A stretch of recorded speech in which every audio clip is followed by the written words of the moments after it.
Lovely morning. I have my breakfast here. I just made some oatmeal and this one is really good. I think this one's like that like Kodiak brand or whatever that's like really healthy. Anyway, it's actually good and I don't usually like nuts and there's like almonds and stuff in it and it's not bad. So I like it. So yeah, good morning. How are you? I'm a little sleepy this morning, but that's okay. Also, sorry if this room is like echoey. Oh, I should back up. There we go. Anyway, this room tends to be kind of echoey, but I'm too lazy to go get my mic. So, oh well. Anyway, I'm about to go run a few errands. I need to get my nails done. These ones they're super outgrown. So I'm gonna go get them done. I don't know what color I'm gonna get. Maybe just white. I'm not really sure. Yeah, we'll see. I'm also gonna get them shorter because I can't type and it's bothering me.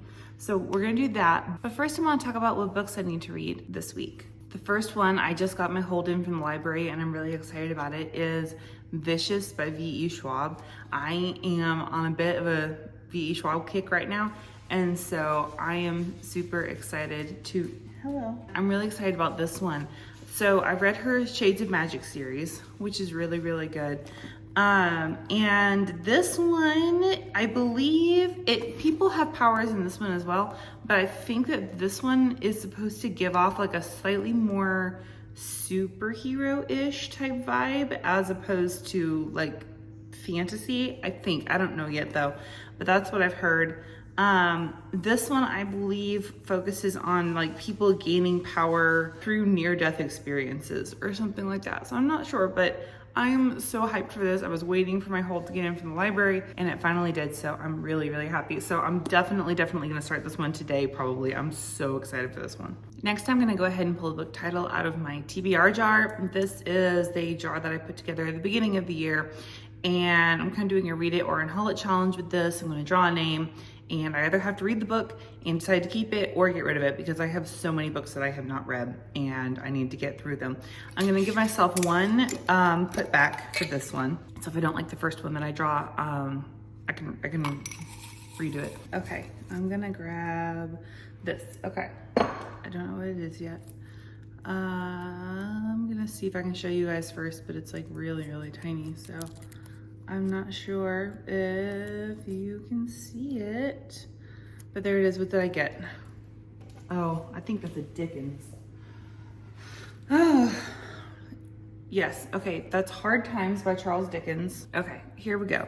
Okay, this one's not too long. I might be able to do this one. This one's not too long. What's it about? Probably depressing children, because that's what Dickens is about. It does say this is Dickens' shortest novel, though. So, that's interesting. Okay. I think I'm gonna bend my own rules a little bit, and I'm gonna keep this one out, but I'm gonna draw a second one. Maybe that's what I should do, is I should draw 2 each month, and then pick one to read. Maybe that's what I should do. I could also probably find this on audio, and it wouldn't be too hard to get through, but I already have a couple. It's only 250 pages, so maybe. We're gonna draw a second one. What are we gonna get?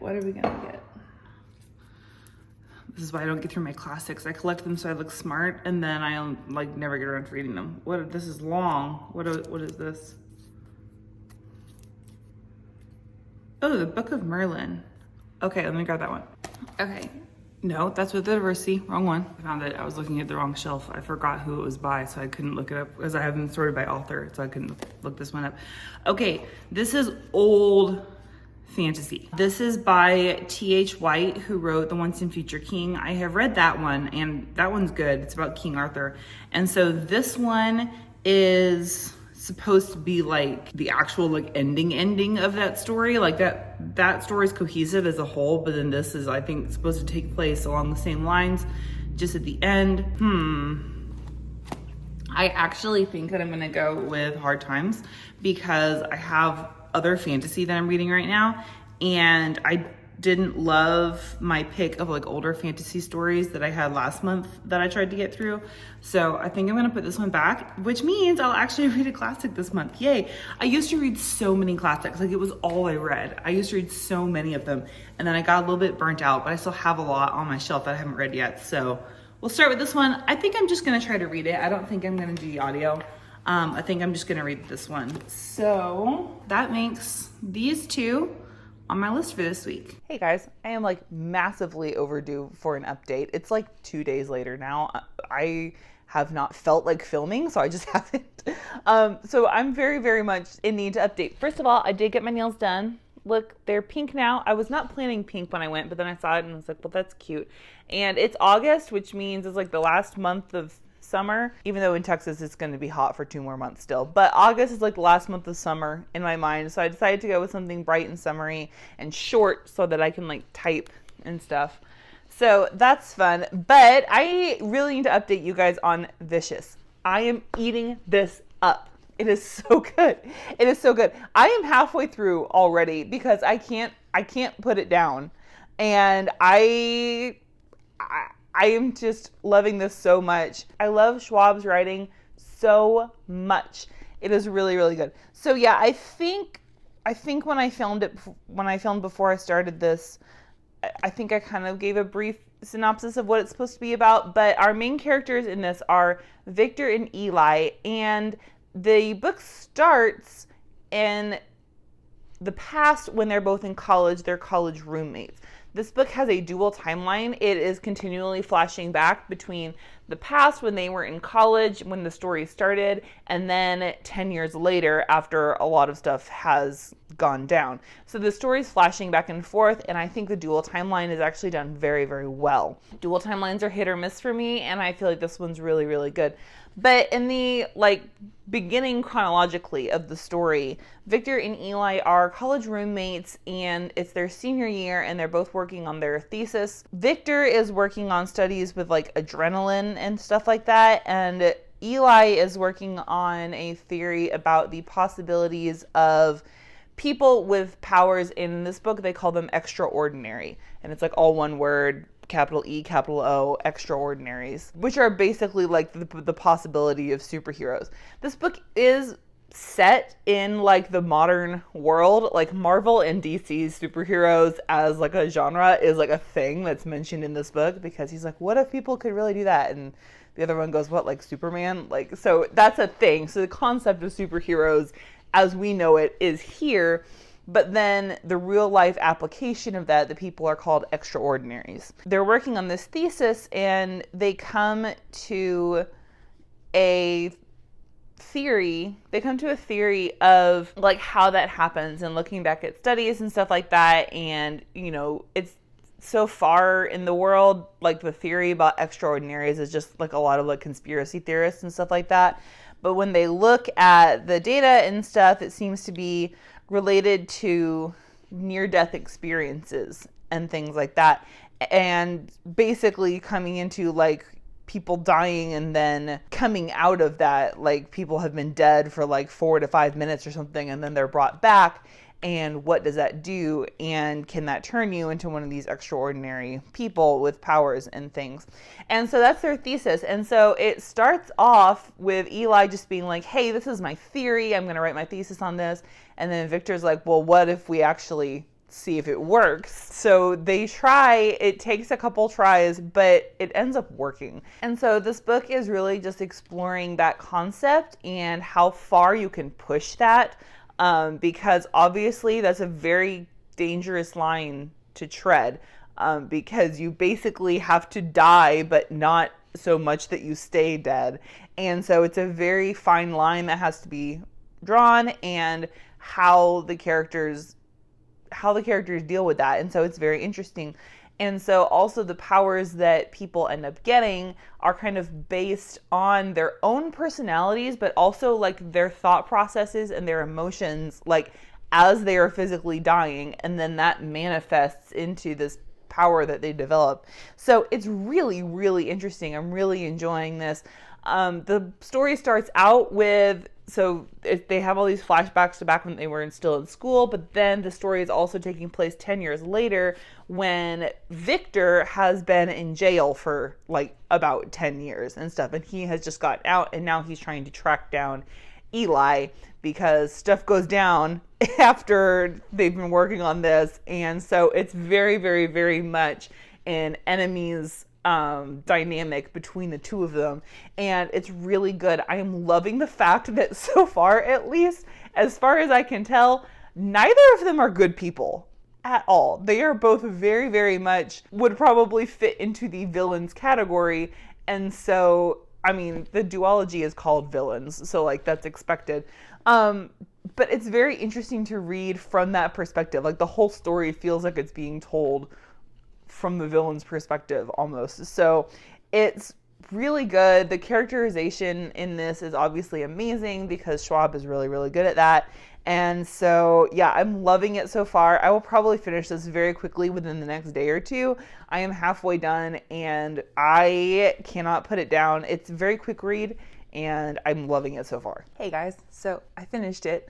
I devoured the second half of this book in one sitting. I just couldn't put it down. It was so good. I loved this one so much. I am so excited to read the second one. I have requested it from the library because it's checked out. So I'm just waiting on that to come back in. But this was so, so good. Like I think I said before, Schwab's characterization is just so good. And both of these characters are complex in ways that I wasn't expecting. One of the things that I was not really expecting. So first of all, I'm glad that we got both POVs from Victor and Eli. We have chapters that are from both of their perspectives, both the current timeline and the past timeline when they're in school. We have both of those timelines from each of their perspectives. So I did not anticipate having that much from each of their perspectives. So I was really, really happy to have that. Another thing that was really intriguing was how much each character solidly believes that they are the ones that are in the right, that they are the ones that are on the right side. And I mean, the duology is called Villains, and they really, really are. Neither of them are what would be defined as good people. And yet they both solidly believe that they are in the right and that they are on the right side.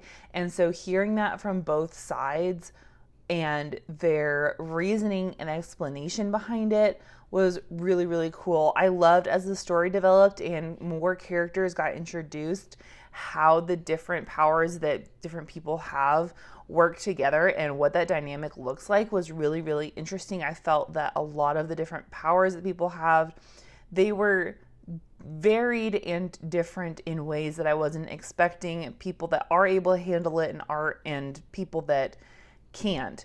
And so, I mean, it was just really good. I also was not really expecting the religious aspect from Eli's side, and I thought that that added such a level of complexity to his character that I really, really liked. So I love this one. I have not read a book this quickly in I don't know how long, and it was just so good. I cannot wait to read the second one. Now, switching from that to Dickens has been a little bit of a challenge.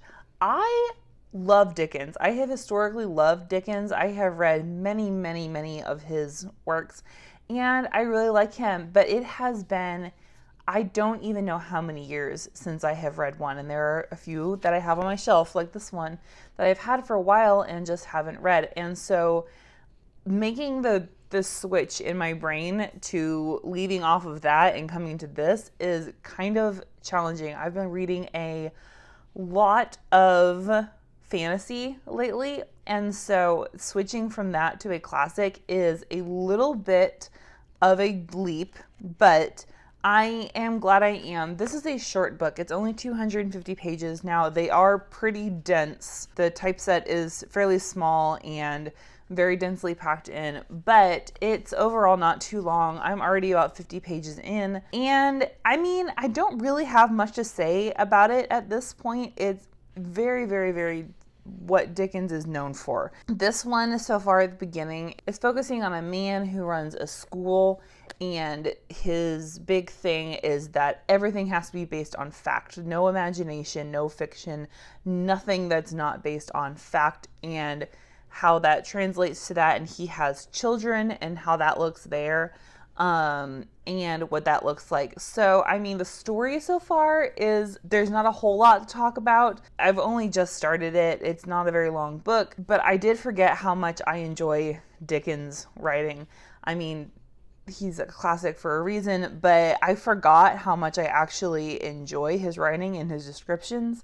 And I also forgot how sarcastic he is a lot of the time, and how much he will also break the fourth wall and talk to the reader about things, because the point of view that we're seeing from is from this man who's like, fact is the only thing that's worthwhile at all. No imagination, no fiction, nothing at all.